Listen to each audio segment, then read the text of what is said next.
A very good evening to all the participants and good afternoon to those who are joining from different parts of the world. Welcome to Abilities Workshop Series. Yet another workshop we have for all of you today, and I can see lovely energy in the chat box. We have everyone. Good evening, everyone. Hello. I can see people saying good evening, good morning. Hello, everyone. So today's topic for the workshop is managing academic and behavior challenges in your classrooms. This is by Mrs. Smita Tripathi, who's a remedial therapist, special education consultant, and I am your host, Priyanshi. So before moving on with our session, and I'll tell you all about our expert, and we'll do activities. We have everything planned for you. For those who are new here, let me tell you a little bit about Ability first. Our mission is to give every child an opportunity to thrive. All carers of children with special needs are at the center of our universe, and we make resources more accessible, affordable, and effective for everyone through technology and collaboration with carers like all of you who have joined us here today. With your support, thanks to your support, we are a community of 110,000 plus special educators, therapists, teachers, and parents, and we have a presence across 80 plus countries. We have a huge social media presence as well, with 16,000 followers on Facebook, 3,000 on Instagram, 4,000 on YouTube, and WhatsApp. 3,000 plus WhatsApp group members. Thank you so much, and let us continue to make a difference towards this global cause of helping children with challenges, including special needs.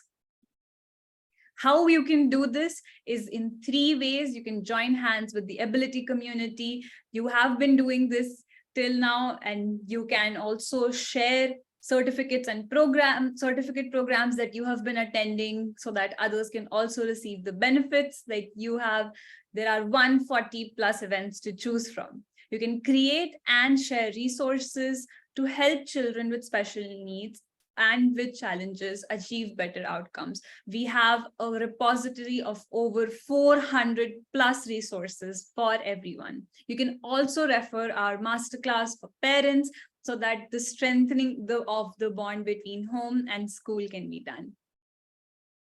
Now let me tell you about the speaker for today. We have with us Mrs. Smita Tripathi, who's a special education consultant with over 20 plus years of experience in skill development and parent-teacher training programs in schools and therapy centers.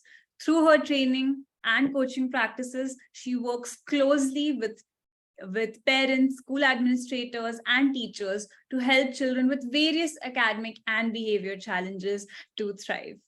We welcome you, ma'am. Before I hand it over to our speaker for today, let me see some energy in the chat box. Let us do a quick energizer and a quick activity so all of us are prepared for the session today. So can I see yes in the chat box if you're ready for this activity? Can I see some responses in the chat box? Yes, I can see everyone full of energy and ready to do this activity. Okay, now I want all of you to think of the first word that comes to your mind when I say academic challenges. What is the first word that comes to your mind when I say academic challenges? Can I see some responses in the chat box? Zoe says struggle. Luan says tantrums, behavior. Sagna says learning. Mamta says patience. Less focused, Tasneem says yes, bad behavior, falling of grades, ADHD, reading and writing, difficulty in learning. Vandana says lack of attention, learning disabilities, poor performance. Anupama says differentiation, low scores, patience. Jeshi says tantrums. Zabil says learning disability, goal setting. So many responses. Struggle, distractions, learning disability, lack of communication, lack of concentration, maybe frustration in some cases. I can see so many responses in the chat box, and all of us have been associated in this space and aware of so many challenges that we face already. Now, the second question is, what comes to your mind when I say behavior challenges? Because the session today is focused on overcoming these challenges. I want to see what comes to our mind when we say behavior challenges. Tantrums, short attention span, conflict, anger issues, destructive, out of control, not listening, not lack of focus, no concentration. I can see all of you saying lack of focus, understanding, throwing tantrums, attention problems, sitting tolerance. Great responses and great energy from all dear participants. I can see the chat flooded with responses. Now, the last question before we start: how many of you want to upskill yourself to overcome these challenges? Say yes if you want to upskill yourself to create a difference and help children overcome these challenges. This is great. This is great. I can see everyone being so excited and saying yes to solve these challenges. And on this note, I would like to hand it over to our speaker, and we will learn how to do this today. Thank you so much, Priyanshi. Good evening, good afternoon. Welcome, everyone. Thank you for being with us here today. I'm also delighted to be a part of this session and talk about an important topic that all caregivers, especially teachers, are concerned about, which is how can we manage academic and behavioral challenges in classrooms. So that's the topic for today's session. We shall understand important elements of this topic in three parts. The first part focuses on understanding what are some of the specific challenges when it comes to classrooms in terms of academic and behavior. Also have insight into the size of the problem. What is it? How many students are we talking about? We'll also know how can we support children by upskilling ourselves, and also understand how can we collaborate with others, empower ourselves, and bring a difference to the children in classrooms. So the first section here, dear participants, is about what are some of the challenges. Let's understand first the size of the problem. Let's understand when we talk about academic and behavioral challenges, what's the size across the globe? How many students are we talking about? The data that's collected at global level does highlight poor learning levels across the globe. 70% of students, 10-year-olds in middle and low-income countries are unable to understand simple written text. Pandemic has also done its own damage. We see learning poverty has increased by 1/3 after pandemic, isn't it? We all, especially teachers in the classrooms, will accept this. Even the caregivers will see that, yes, there is an increase in the number of children facing academic or behavioral challenges. Let's understand this with some more data. The situation was not that great even before pandemic. We do see 10 million 15-year-old students from 79 high and middle income countries were not able to complete even the most basic reading task. So this is the data. This is what the data collected says. Let's talk about young people across the world. 67% of them do not reach basic skill, and the percentage ranges across different regions. The data highlights that it's 24% in North America, 89% in South Asia, and 94% in Sub-Saharan Africa. When we talk about the mental health of students, it is estimated that more than 13% of adolescents globally have some or the other mental disorder. Especially if we talk about the categories, anxiety and depression seems to be the most of it. It's the major challenge that children are facing. 40% of the disorder is about anxiety and depression. Now that with all this data we've heard, we've seen, we as caregivers, educators will be concerned to understand what is the real cause, what leads to such numbers, why are we seeing it, right? So let's understand this a little more in detail. So our students, all children, do come from diverse socioeconomic backgrounds, don't they? They do have different life contexts. Let's understand how do they show in the classroom. So when you meet, like say, a group of children in your classroom, one set of children who aren't doing that great, maybe who have academic or behavioral challenges, it can be because these are those students who are facing maybe a difficult social and financial background back home. So they can also be children who are the first ones from their families to come to school, the first generation learners. So these children find it difficult. They need our attention, not just in academics, but they need our guidance also. Maybe you also have a set of students in your classrooms who may not be doing great academically or may show behavioral challenges because they're going through some physical or mental health issue. Even the family back home, the student must be struggling to manage this rather than focusing on academics, for example.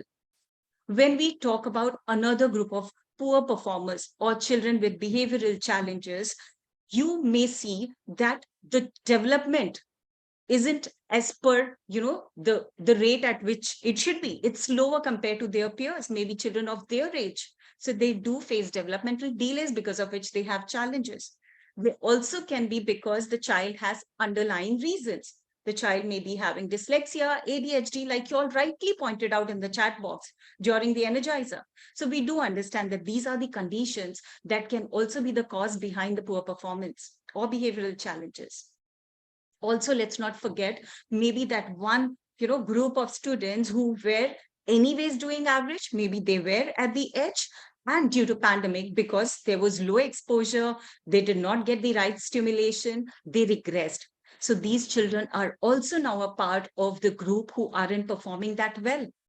So this is how we have that many students in the classrooms who aren't doing well in academics, they face challenges, or they have behavioral concerns. There are many more reasons. Maybe we aren't prepared with the right skills to help them. Maybe we don't understand their challenges well. Maybe the school isn't ready. Maybe the caregiver isn't ready. So it's important to know what the right reason is.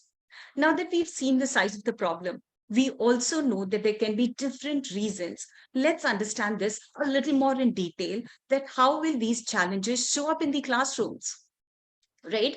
So when we talk about this, difficulties that children face can show up in these 5 important ways, which is children may have reading related concerns, they may have writing related problems, also difficulty in math, they may have attention issues and behavioral challenges. So these are some ways in which we can see children struggling.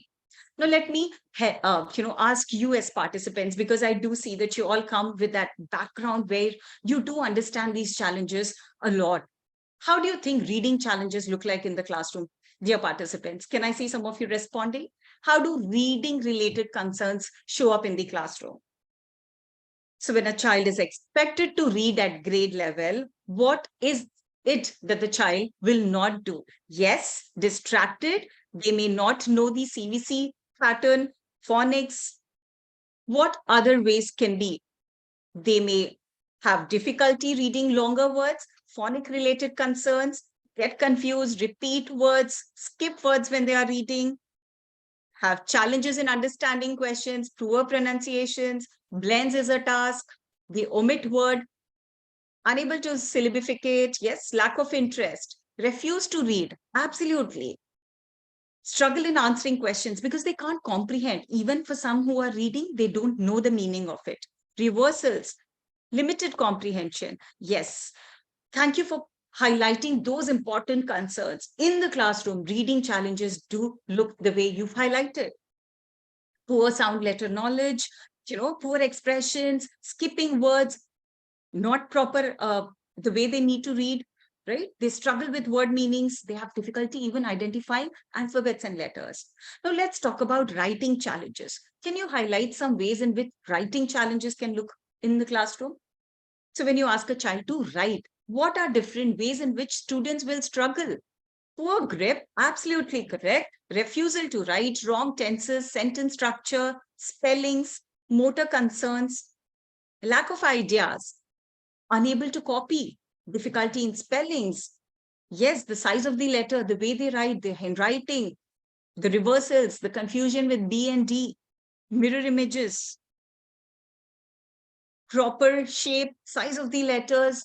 Yes, these are some ways. Thank you so much, dear participants, for highlighting those important writing related concerns that we do see in the classroom, right? You've covered all, most of the challenges that we as caregivers and teachers do see in the classroom. How about math related concerns? Most of the time we assume, the child isn't that good in math, maybe because of lack of practice. But no, there are many more ways in which math can come across as a problem in the classroom. Can you highlight some of the ways in which the math problems can be seen? You can identify them in the class. Yes, mental math is a challenge. No basic, they don't know the basic operations, applications, identification of number, multiplication table, problem solving skills, lack of interest, counting abilities, number sense, sequence of operations. Absolutely. The Bodmer's rule, all other math facts, remembering them, applying them, counting problems, a whole lot of problems that you have seen and you've highlighted, which is exactly what the arithmetic challenges do look like in the classroom. Now, with the clarity that you have, that you do know that children face challenges in these three important areas, and they are also visible in different ways. What we as caregivers and educators need to be aware of is that there can be multiple reasons for the same challenge. Maybe the different children are showing. So let's say you have a class wherein some children have reading related concerns. Now you do understand that one set of children here may be poor readers because they regressed during pandemic. They did not get the right stimulation, practice. They could not learn grade appropriate skills. Now you may have a child with reading challenges, but the reason is different here. The reason can be that the child someone in the family or the child was unwell, because of which the child was absent for a long period of time. So what happened? The child missed on learning those important grade appropriate, grade level skills to do with reading, right? So the child regressed here. Now, how about those children who genuinely have dyslexia or some underlying condition because of which they are not able to read? So these are different ways in which same challenge can be seen, but the reason for it can be different. With that, we move on to understanding the other two important areas, which is attention and behavior. We should be mindful that sometimes attention and behavior can also lead to academic challenges in the classrooms, isn't it? And the reverse is also true. Sometimes because of poor academic concepts, outcome, a child may be distracted, the child may have attention challenges, and the child can also show behavior concerns. Now, with that, being mindful about this important relationship between these challenge areas, let's look into attention related concerns. Can you help me understand what will be some ways in which a child with attention problem might look like in the classroom? Yes, distracted. Thank you so much for highlighting that. What other ways? Talking, talking too much, maybe not talking, playing. Yes, fidgeting with various things in the classroom, bored, restless, disturbing everyone, distracted, not paying attention, focus is elsewhere, daydreaming, talking a lot in between, asking questions maybe, anxiety, restless, avoiding eye contact. Yes, daydreaming, seeking attention. Yeah, because they don't want to do the task, they do trouble, they do ask questions, they do everything else to distract you. They joke around, they pass comments, ask for washroom breaks, and the list goes on. I see that your responses are continuing to come when it comes to attention challenges. So we do see children in classrooms who have the kind of challenges that you have highlighted. And it is difficult as caregivers and educators to take care of these challenges, isn't it? Let's quickly talk about behavioral challenges. What are some ways in which children with behavior challenges come in the classroom? Do they listen? Yes, they fight frequently. They don't listen. They don't agree. There's aggression. They sleep. They roam around. They have frequent conflicts. They keep picking up fights, maybe. Yes, they are sometimes hyperactive. Fidgeting, picking up fights. Yes, bullying, temper, hitting, these are certain ways, right, in which we do see behavior challenges in the classroom. So yes, we do have clarity on some of the concerns. Now let's focus and understand that even when it comes to attention and behavioral challenges, like we saw for reading, we will have various reasons that can be behind these challenges also. It can be because of poor social circumstances back home. Maybe they don't have the right social skills. Maybe academics is a problem, or it is genuinely special needs. So these are certain things that we as caregivers, educators need to be mindful about. So we did see that there are good number of children in classrooms here who do face challenges. And it's important to know, to understand and remind ourselves that it's not just IQ, it's not just laziness or indiscipline or disinterest. There are multiple reasons, and we are here to identify the right reasons so that we can help them. This brings me to the next part of this session here, dear participants. Do you think the kind of challenges that you highlighted, we discussed, do you think the children actually know what the challenges are? What exactly is their challenge? Does a child have an idea about this? No, I see most of you saying no, that a child isn't aware of what exactly is their problem. Let me also restate this with the help of an example. Let's talk about Jenny. So say Jenny keeps looking outside the window and she doesn't finish her work. She struggles, she takes time, and she also forgets the instructions that her teacher gave her in the classroom. I'm sure Jenny reminds you of someone that you know in the classroom, right? She does remind you of someone who may have similar challenges. Now, participants, if I ask you that, if you ask Jenny, why are you not able to do it? Would she know? Like you all rightly pointed out right in the beginning, no, the child doesn't know. Jenny won't know why she's doing this, right? It is like, you are unwell, you go to the doctor, and the doctor is asking you, why are you not well? Right? So, this is exactly what it is. We teachers, we caregivers are similar to doctors. We can actually identify the specific challenge that children are facing, and we need to address them as early as possible. Why as early as possible? Because we do understand that this is a critical phase. Every year that the child passes, there are challenges. If not addressed, they'll snowball into bigger problems for the child. It's going to be not just difficult for the child, but also for us caregivers, teachers, because we are dealing with it, right? This situation is avoidable. It is avoidable because of the kind of resources that is available today. It's because we have various frameworks. If we upskill ourselves, we can learn about it and provide the best solution to the students. It is also avoidable because of your energy, your determination, wanting to learn more and do something better. Every day, I'm sure you are thinking about those children where you see them, you meet them every day, especially teachers. You all get to meet children every day on a daily basis. You can bring that difference in their lives.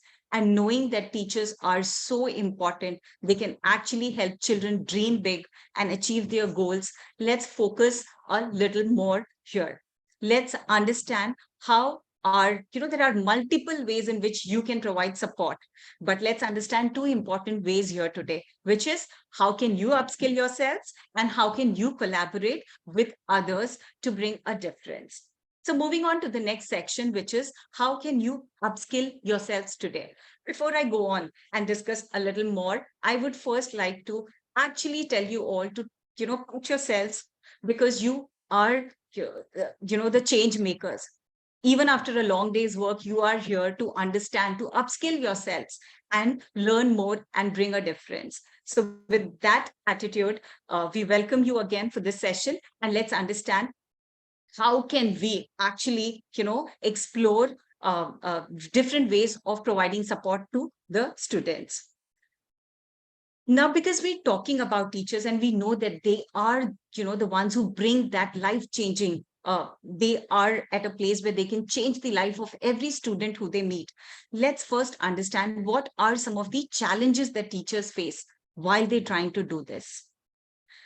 I'm sure all of you who here with me, who do go to classes, rooms every day will agree that your job isn't easy, right? You do come across different kind of academic concerns, challenges in the classroom. You go with the agenda of reaching out, teaching everyone in the class. But what you see is that some students do have writing related concerns. You see that maybe one set of them have reading related issues. Maybe another set of children here are facing math related issues or behavior challenges, right? So it isn't easy to cater to different needs of students in the classroom. It's not just that. When we talk about how our children actually learning, there are different types of learners in a classroom.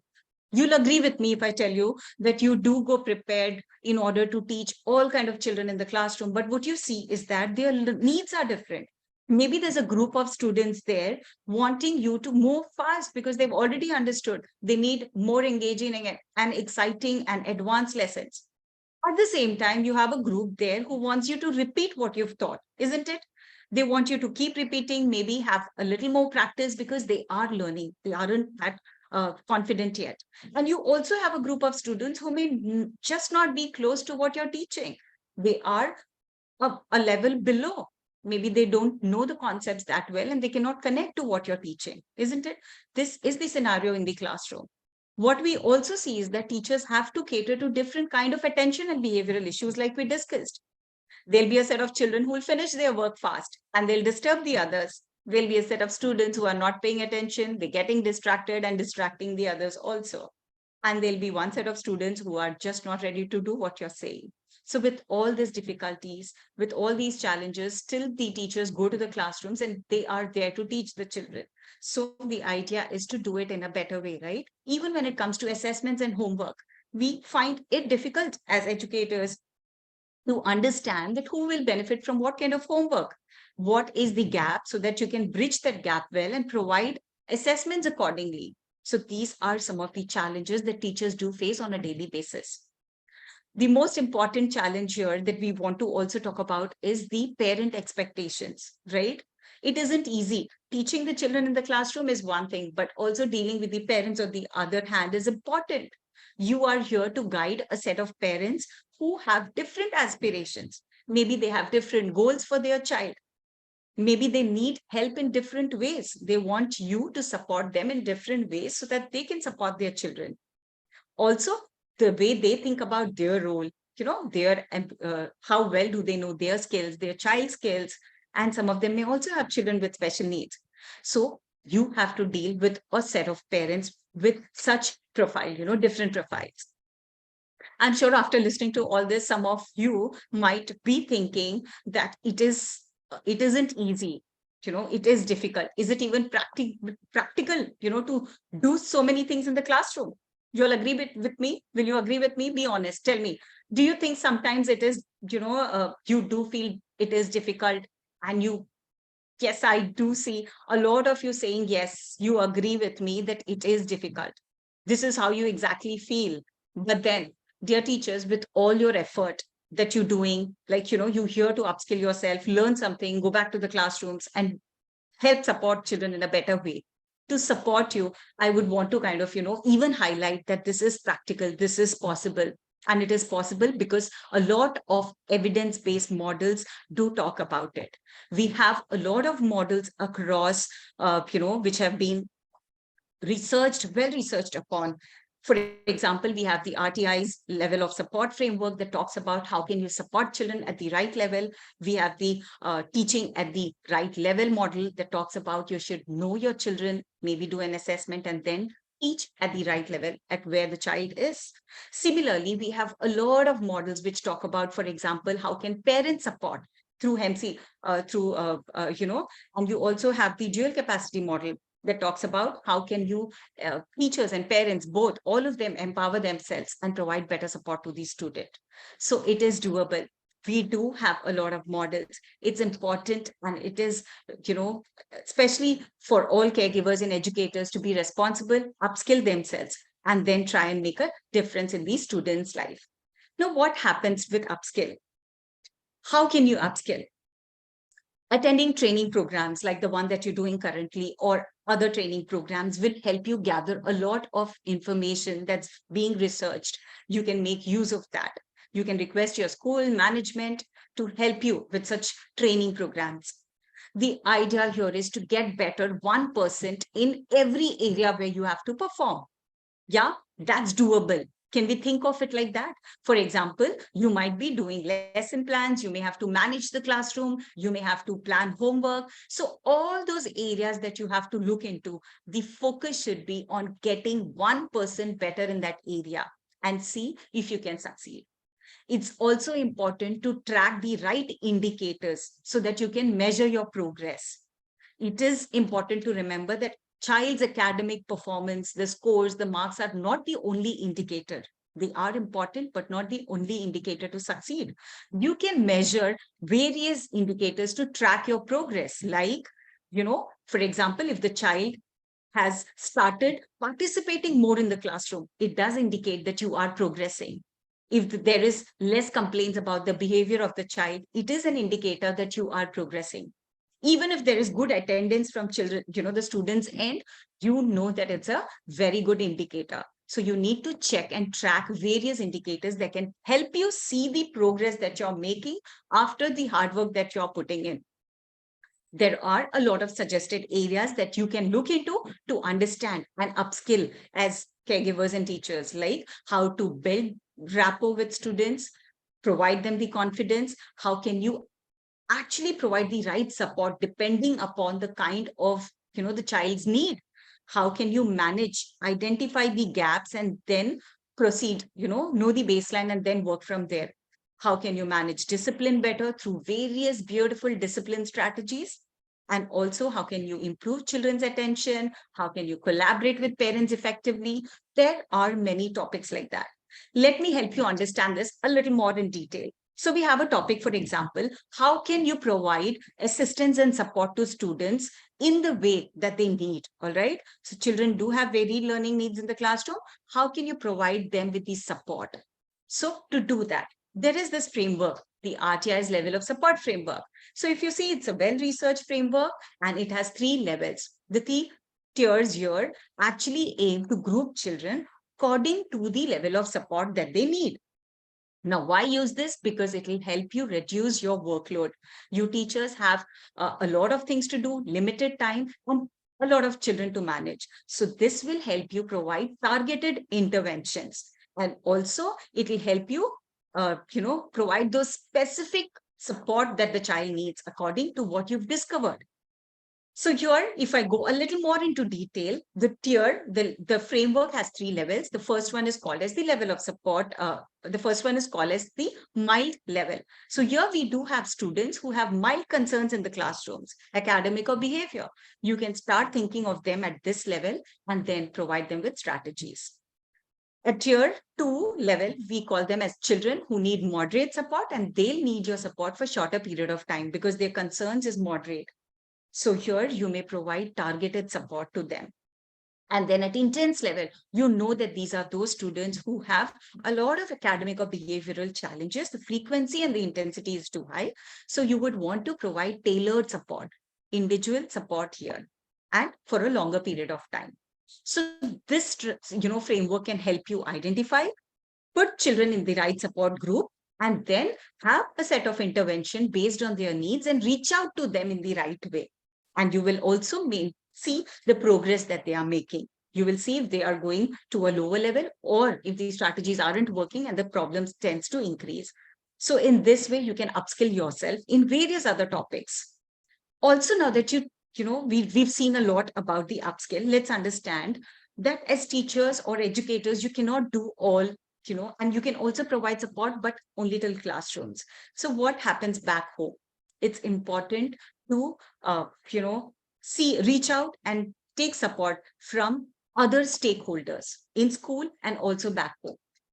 So remember, you're not alone. You can definitely collaborate with all the other important stakeholders and provide support.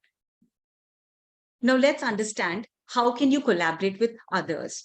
So first, who are these important team players? So when I say stakeholders, we are talking here about internal and external stakeholders. So internal stakeholders are all those important people who are working with you in school, who are related to the child, the management, subject teachers, remedial teachers, counselors, special educators, non-teaching professionals also. When we talk about external stakeholders who are closely working with the child but outside the school, it is parent, tuition teachers, and other experts if the child is seeking their support, like a therapist, a behavioral therapist, counselor. So it's important to reach out and connect with everyone. The importance of collaboration. Why are we talking about this? Because collaboration will help you all, see these strategies are successful, whatever you're trying. For example, a subject teacher can tell you what actually is working in a classroom. For example, she's thought of brain break as a strategy and it works well. So the subject teacher can put this across to the others and they can also try the strategy. How about a parent sharing that why is the child, when the child is being stubborn, what can work with the child? So in this way, you are seeking the right support, you get the right reason, you get the right strategy, and you can start applying and seeing that it becomes successful. Also, it's important to remember that by extending, by asking for support and working as a team, you distribute the pressure that you have. For example, if the child is behind in grade levels because of, say, poor phonics, the special educator can start teaching phonics, and the remedial teacher can also, for example, if the child is, has weak concepts in trigonometry, the teacher can start teaching those basics so that you as a teacher in the classroom can take their support and see if the child can, the gap can be bridged and you can work onwards. So these are certain ways in which you should consider importance, why is it important to collaborate? It's also important to understand that when you collaborate, you look into the holistic progress that the child is making. So for example, a child may not be that great in math, but the child is progressing in basketball through the games teacher, right? So you have an idea that what's the strength area of the child. You may want to use that as a strategy and move ahead. You may also know that somehow when you send a child to a counselor, the child starts participating more. So you have somebody looking into the behavioral concerns so that you can focus on academics. So these are certain important reasons why we must collaborate. How can you collaborate? Remember to frequently check in, have meetings, share your observations and assessments, communicate your goals. See, assess your goals with their help. Are you planning too much? Is it too less for the child's capability? Share your valuable feedbacks with each other. And also, if need be, strategies, teaching material. So these are some ways in which you can collaborate with each other. How about, what are some of the benefits? Yes, we did see some benefits, like it leads to holistic development of the child. We understand the challenge better. We can also implement strategies. We can save the time by knowing the right reason maybe and moving in the right direction. Also help each other with strategies that can guide us and help us improve student outcome. So these are some reasons why we must look forward to collaborating. And when it comes to collaboration, who else is more important than the parent, right? We all understand the parent support is the most important thing. They can act as a bridge so that you can actually see the child moving ahead. You all agree with me that parent support is important, but it is critical for some children. It is very, very critical for some children, whereas it can be moderate for few, right? Especially children who have academic or behavioral challenges, the parent support is very critical, right? How can you get parent support? But before that, we also understand that the reason why we look forward to parent support is a good parent support can act as a catalyst. It can speed up the process. It can help you achieve your goals faster as educators, isn't it? But what if a parent support isn't good? What it can lead to is speed break in your program. Maybe you'll meet hurdles quite often and you may not progress at the pace that you wish to. So it's important to consider this. Let me help you understand this with the help of an example. So say you have a parent who engages well, you've tried reaching out to the parent in the right ways and you could put across the challenges really well to the parent. So the parent understands that you're the best person who knows what are some of the writing challenges that a child is facing. And knowing this, the parent has, understood the strategies that you have suggested. The parent is already using it back home. And now what you see is a very good improvement in the child's writing skill. So this was an example of a good parent engagement. What happens if the parent engagement is poor? So for example, say you have a parent who, in spite of you've tried meeting multiple times, may still not be ready, doesn't understand that the child has concerns, and somewhere is not ready for early intervention. The parent feels that the child will get over the problem over a period of time. But you as educators know that the parent, the child, important year or maybe important time of the child is getting wasted. Intervention will definitely help the child progress. So these are some of the ways in which and reasons and because of which we look forward to parent engagement. And it's important as educators to know this and understand how can you engage with parents in better way. Because you have parents with different profiles, how can you actually understand their profile well? How can you learn various ways in which you can interact, engage, and make this relationship meaningful? You can also understand how to work on parents' mindset so that you can bring a change there and see that the parent can contribute. You can also think of how can you provide good feedback to the parent. Also, how can you accept the feedback that the parent is giving in a meaningful way?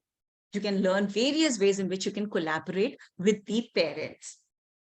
So what you've seen so far, participants, is that we do know that children face challenges, but it's important to understand that the numbers are high. We have a lot of children who are facing academic and behavioral challenges. So let's bring a difference. Let's upskill ourselves and then try and provide them with the right support that they need.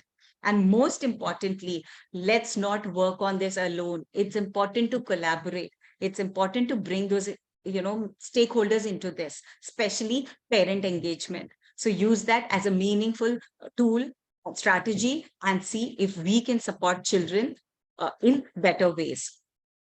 Towards the end, maybe you must be wondering, how can you upskill yourselves as caregivers, educators, and help your children?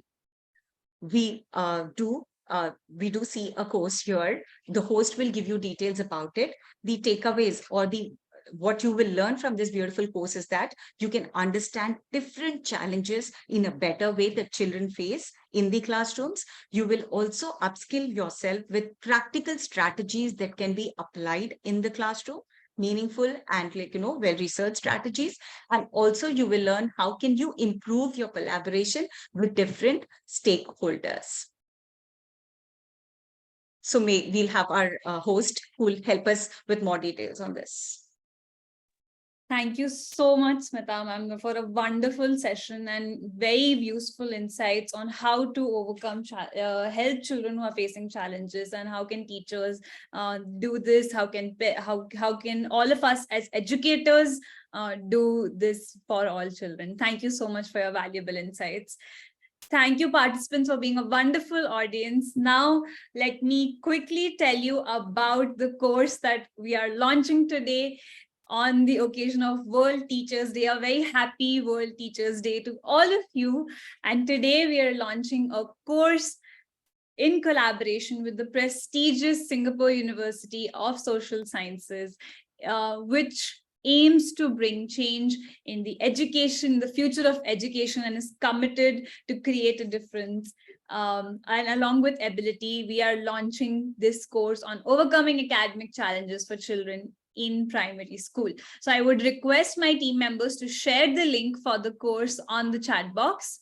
So all of you can take a look at this page with me. So this course is focused on empowering and designed to equip educators with effective strategies to overcome academic challenges faced by children in primary school. There is an early bird discount, so we are launching the course today. And as you might know, some of you have already registered for this early bird discount. For those who have not, they can do it right away. This is a limited exclusive offer for all of you, dear educators, who have joined us. So quickly register, because you will get a 50% off on the course amount, which is 2,678 in Indian rupees and 32 US dollars. So quickly all dear educators, you can register yourself today and commit to upskilling. And I'm sure all of you who have joined here with us today, and I asked this question in the beginning as well, all of you want to upskill, want to bring a difference in the lives of children who are facing challenges. So this is an amazing opportunity to get yourself upskilled, to empower, to get more and more information and strategies about something in detail. So we did discuss today in the session about the overall ways where how you can upskill yourself, how you can collaborate with stakeholders, but with this course, you will get some more detailed insights on how to do that. So let me tell you what you will learn. You will discover practical abilities of identifying children with academic challenges. You will be learning how to plan interventions at the school, class, and individual levels. There's also discussion on implementing the student education support plan and IEP within the school setting. There is a consideration, or there is discussions on working collaboratively with parents and of children who are facing academic challenges. And there will be discussion, or there will be ways described on how to collaborate with external stakeholders as well. Now, we are having some key features and benefits in this course. To register now to unlock them, this course is a self-paced course, which is very detailed, and in order to facilitate self-learning, in order to facilitate flexibility, you can finish this course within 6 months. After completion of this course, now this is very important, dear educators, after completion, you will receive a certification, which is by the prestigious Singapore University of Social Sciences and Ability together. So you will get this certification after the successful completion of the course. So this is one of the huge benefits that you will get if you register now. Dear participants, just register now. You can, after the completion of the course, this is something which will happen. So what is the course outline? The course talks about the types of challenges that students face in detail, the types of intervention plans that you could implement within the school setting, and there is talking about how to collaborate with parents and external stakeholders. There is a case study, there are additional resources which all of you can refer. All these details you will find in this page that we are sharing with you on the chat box, so you can also go through it on your own. Who is this course for? Now, you all are wondering and might be asking, who is this course for? Is it relevant for me or not? It is relevant for everyone in the education system for primary school setting. So primary school teachers who are aspiring teachers, counselors, special educators, academic coordinators, even in the school leader or administration, you can take this course and sort of explain the learnings or implement these learnings in your school setting or in your educational setup. You can also, this is also relevant for paraeducators who often work collaboratively, very closely with students who need additional support.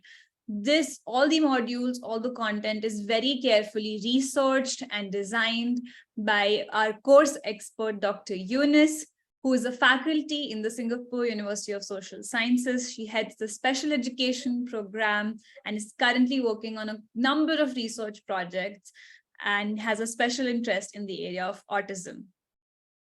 Dr. Eunice has been in the special needs field in Singapore for around 15 years, and she's a strong supporter and advocate for the quality of life of all individuals. This is a sample of the certificate which I was talking about you will receive, which it has the certification from Singapore University of Social Sciences and Ability.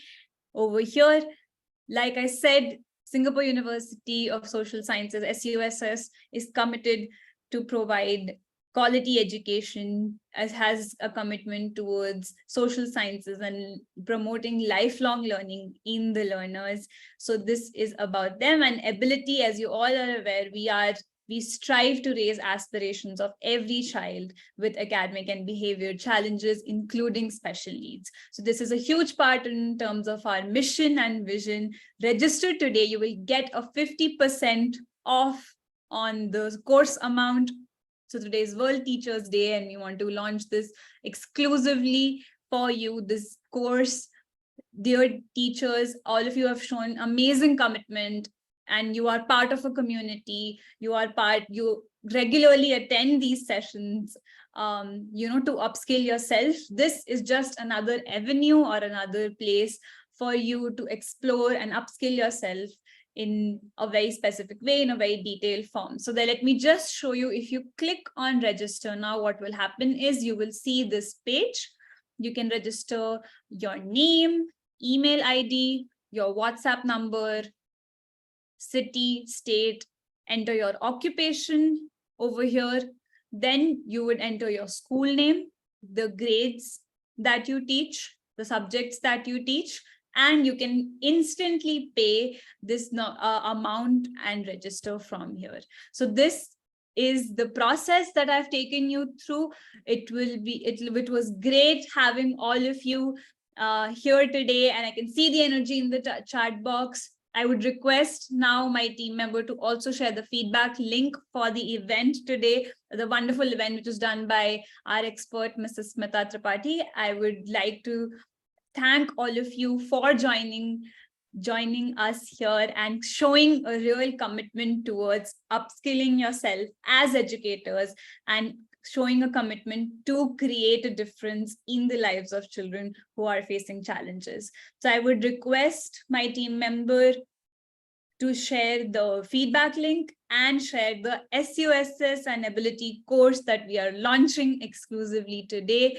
Thank you so much, dear participants. This is a big bye from Team Ability. We hope to see you in the next event, which I will just share the details of. The next event is by our speaker, Ms. Shivani Vadhva, on 19th of October, which aims on empowering educators navigate classroom challenges. So that will be our next session, 19th October. Hope to see all of you there. This is a big bye from us, and thank you so much for joining the session today.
Dear participants, I can see a lot of you were not able to access the feedback link. Do not worry, we will also share it again. When you claim the certificate of this session, we will share the feedback link again. So that is when you can fill in the feedback form.